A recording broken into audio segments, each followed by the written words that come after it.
to try something quite wonderful. We have more books to help us now, both books like Wendy's and other survivors' books, as well as books by people like Colin Ross, who've researched all the congressional papers that we now are allowed to see. So you can look up Bluebird, you can look up the names of the mind control programs. I'm just going to say a little bit here, not about what happens in them, but about where they come from. So if someone feels they'll be triggered by the names of this, please just take a 5-minute break while I go through this. Most of what we know in the West comes during and post the Second World War. Heinrich Himmler and Joseph Mengele were involved in eugenics research and experimentation, and the research to have Aryan super race children and brainwashing experiments on those deemed to be worthless meant a huge amount of sadistic torture went on that's found its way into mind control experiments to create dissociation.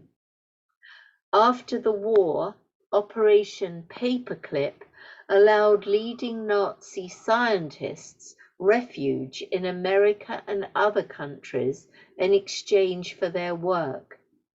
The Central Intelligence Group, which became the CIA, was only formed in 1946, and the impact of all the losses in the Second World War and then the Cold War meant the search for the Manchurian Candidate was not a fantasy, it was real. And at one level, very sensible, because if instead of thousands of armies dying, one person could go and assassinate a military leader and wouldn't be picked up because they were innocent, because they didn't know another state in them could be hypnotically called out, it's understandable that that was there after all such trauma. So in a way, there was a wish to have a human robot. Operation Bluebird was approved by the CIA in 1950 and changed to the name Artichoke in 51, and MKUltra was created in 53. Torture was used to induce states in which installed dissociation could happen. Often, soldiers who were already abused and dissociative were exploited in this research.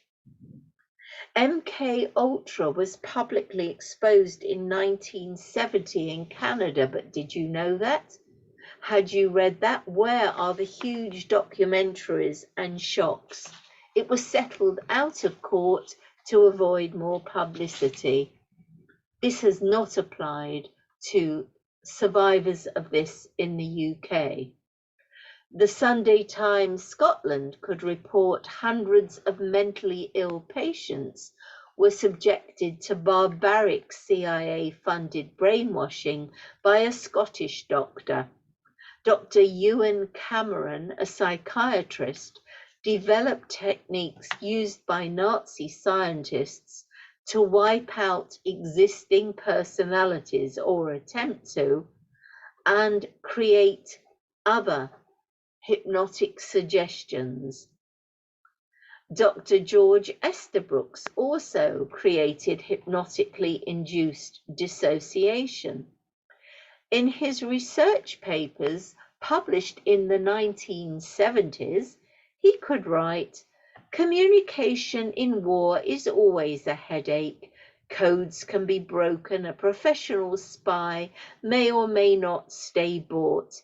Your own man may have unquestionable loyalty, but his judgment is always open to question. But the hypnotic courier provides a unique solution, and I was involved in preparing many new subjects for this work in World War II. He added that this was much easier than the earlier work, in which there was an attempt to have different states. We have so much documentation on this and accepted in congressional records. So how is it that false memory groups are allowed to carry on denying and discrediting this? And the last thing I'll say here is that monarch programming was a subsection of this. And also using similar ideas were those calling themselves Illuminati, who may have been descendants of the original ones or have chosen that as their own name. We don't know. But what we do have as shared knowledge, instead of being shocked each time by patients with different worlds, colors, numbers, gemstones, films, programs, algebra, maths, we actually know more about this now, even though we know this is still not properly understood by colleagues.